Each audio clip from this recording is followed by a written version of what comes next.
자, 그런데 우리 여기까지는 서두입니다. 서두가 너무 길었죠? 자, 우리 현실은 어떠냐? 우리 현실을 한번 보자 이거예요. 우리 현실을 보게 되면요. 우리는 새로운 것을 만들지 못합니다. 산업화 시기 이전에는 새로운 것을 잘 만들 능력이 있었어요.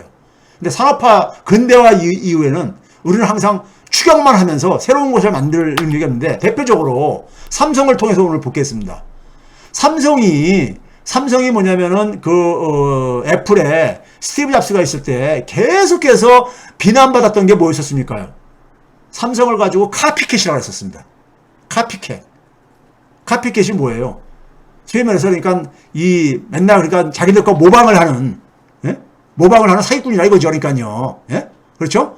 그 삼성이 뭐냐면은 밑에 있는 그러니까 이 갤럭시 폰하고 애플 아이폰을 디자인을 카피했다고 해가지고 그 삼성이 이제 이걸 가지고 애플이 이제 소송을 벌이니까는 내가 10억 달러 줄 테니까는 그걸로 정리하자 이랬는데, 애플이 그거를 거부했죠. 거부하고 소송을 해가지고 얼마를 받아냈습니까요?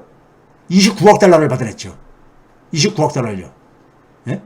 10억 달러가 아니라 그것에 거의 3배를 받아냈죠. 법원에서 그러니까 이렇게 그랬잖아요. 그러니까 법적으로 그러니까는 삼성이 그러니까는 이 애플 거를 그러니까 카피했다는 것을 그된 거잖아요. 그래서 잡스가 그러니까 삼성을 그러니까 내내 살아있을 생전에 카피캣이라고 조롱을 했어요. 조롱을 했습니다. 여러분들 옛날 얘기를 해서 잘 기억이 안 날지 모르지만은 2011년이면은 잡스가 이제 그러니까는 암으로 죽었잖아요. 예? 2011년이면 죽기 이제 바로 전 정도인데, 잡스가 이제 그런 말을 했죠. 뭐라고 얘기했냐면은, 자기들은 지금 자기들의 그러니까 이 사업을 하는 것은 지금 기술과 그다음에 인문학, 그러니까 소위 말해서 인문 분야, 리버럴 아트라는 게요. 이거 사이에서 그러니까 우리는 지금 크로스로드, 좀 뭐냐면 교차하고 있다. 이거에 대해서 얘기를 하고 있었어요.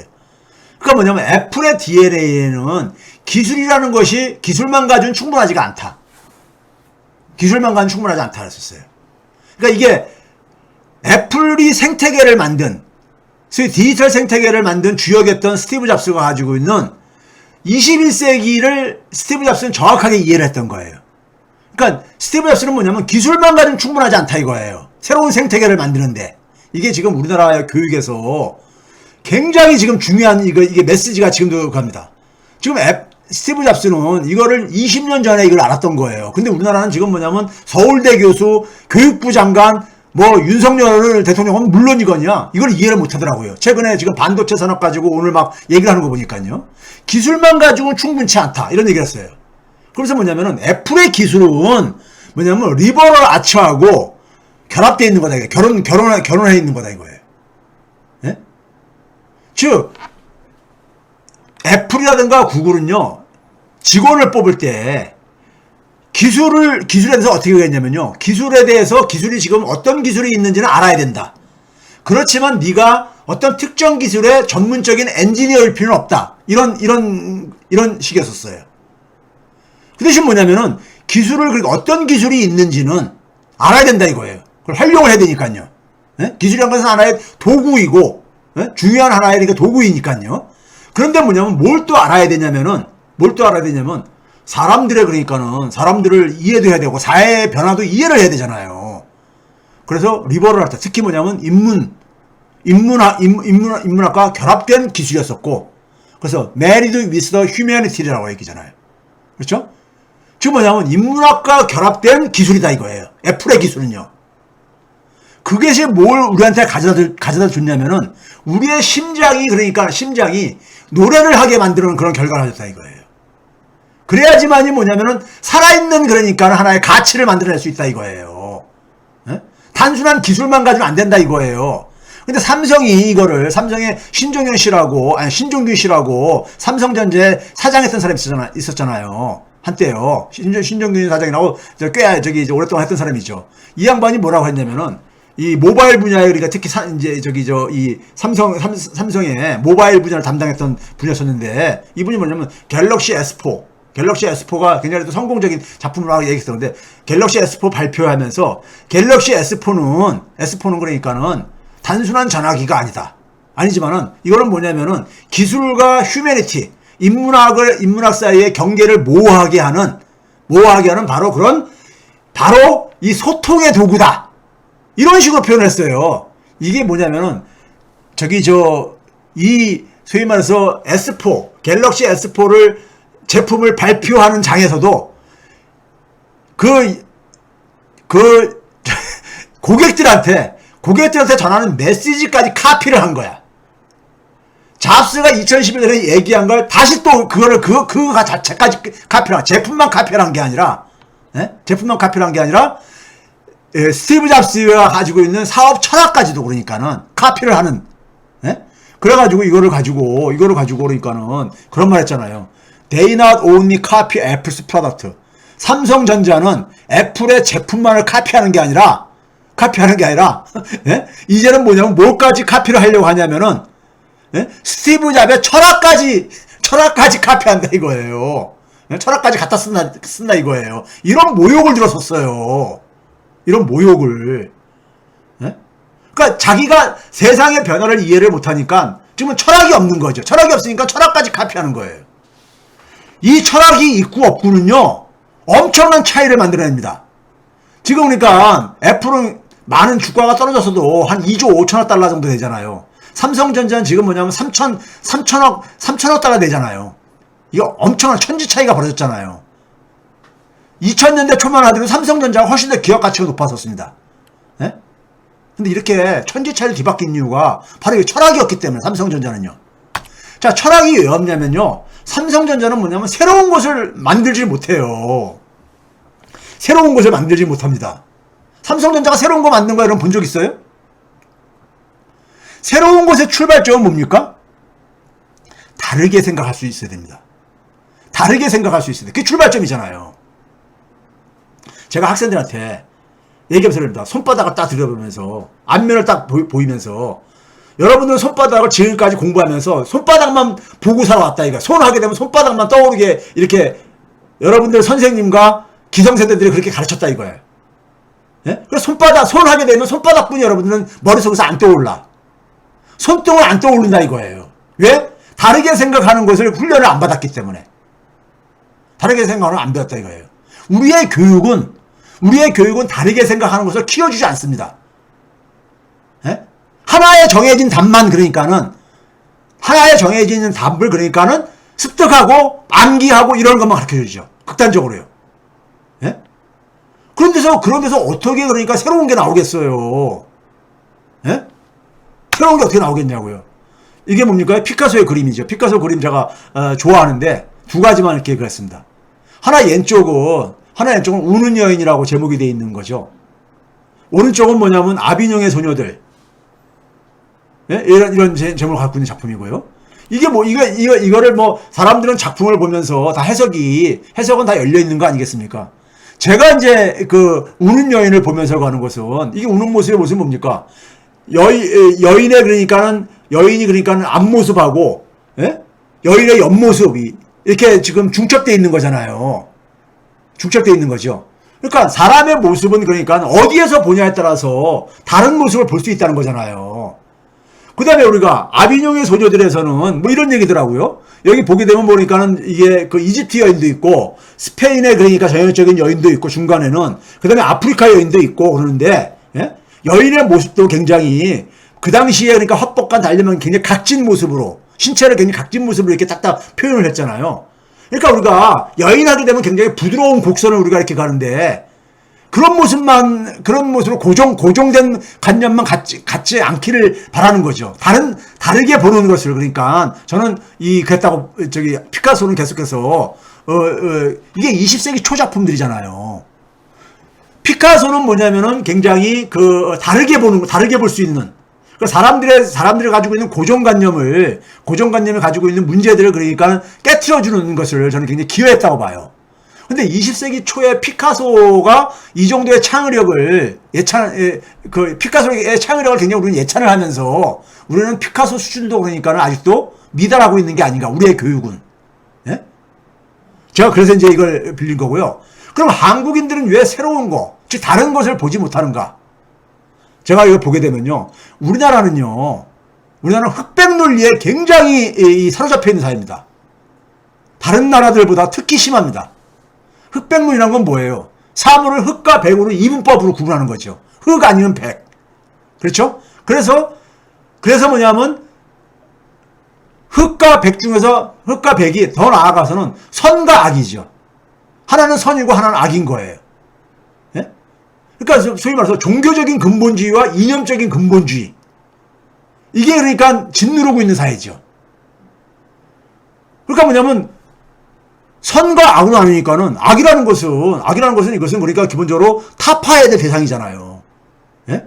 타파해야 될 대상인 거예요. 그런데 우리가 옳고 그른 거하고 다른 거는 그른 거하고 다른 건 우리가 별개의 문제라는 얘기를 하잖아요. 그러니까 우리가 예를 들어서 자연현상에서는 우리가 예를 들어서 뭐 어떻습니까요? 스키장을 운영하는 사람한테는 눈이 오고 추운 날씨가 그 사람한테는 좋은 좋은 거잖아요. 선이잖아요. 그렇죠? 그런데 소위 말해서 해수욕장을 하는 사람들한테는 예? 눈 오고 비 오는 것은 별로 그러니까는 재미가 없는 거잖아요. 좋은 게 아니잖아요. 근데 우리가 제3자들이 볼 때는 눈이 오고 추운 날씨가 악입니까? 아니면 우리가 날씨가 아주 무더위 더운 게 악입니까? 아니잖아요. 자연에는 선과 악이 없잖아요. 인간 세계만 선과 악이 있는 거잖아요. 이 선악론은 기본적으로 우리가 이 동양적인 성리학적인 표현을 빌린다면요. 성리학에서 이렇게 표현해요. 사람은 일반 동물과 달리 동물들은 그러니까 자연 본능을 가지고 자연의 법칙을 따라 살고 있는데 우주신경이라는 걸 갖고 있기 때문에 사람은 뭐냐면은 스스로 그러니까 자연의 법칙, 하늘의 이치를 깨달을 수 있는 심성이라는 게 있고 그 다음에 동물처럼 자신이 생존을 하기 위해서 생존을 하는데 도움이 되는 물성이라는 게 있다 이거예요. 근데 과거에 우리가 오래 전으로 돌아가면 거의 동물적인 수준에 있을 때는 물성이 굉장히 많이 발휘가 되고 물성이 많이 발휘되면 될수록 심성은 굉장히니까는 적게 발휘가 되는 이런 모습이었다 이거예요.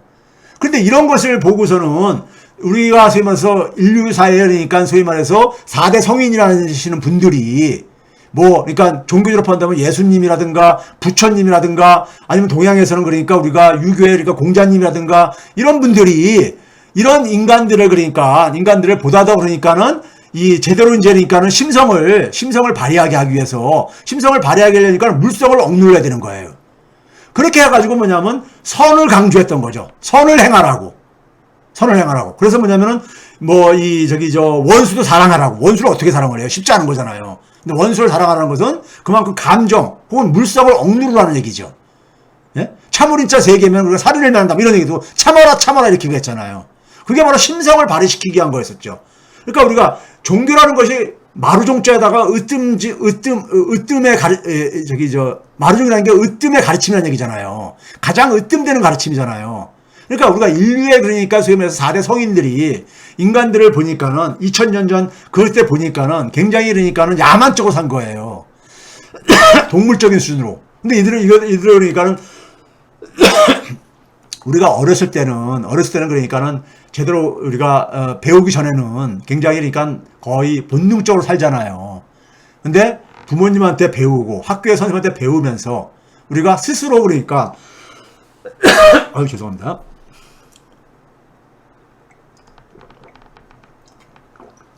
배우고 난다면은 스스로 그러니까는 사회의 법을 스스로 지키면서 그러니까는 잘 따르면서 살게 되잖아요. 교육을 받은 덕분으로요. 그런 것처럼 인류들도 성인들의 가르침의 덕분으로 이제는 그러니까 과거 그러니까 우리가 원시시대 때 그런 야만적인 모습, 동물에 가까웠던 모습보다는 훨씬 더 그러니까 우리가 요조숙녀가 됐잖아요. 예? 신사숙녀가 됐잖아요. 그렇죠? 그렇게 하기 위해서 우리가 수단으로서 선악론을 만든 건데 이 선악론이 너무 그러니까 아주 이게 지나치다 보니까는 흑백론 쪽으로 서로가 그러니까는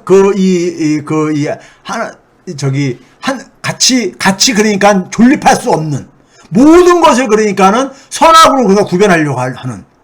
예? 근데 우리나라에서 이렇게 이념적인 이분법이라든가 이념적인 흑백론, 이념적인 종교적인 선악론을 갖고 있는 사람들이요.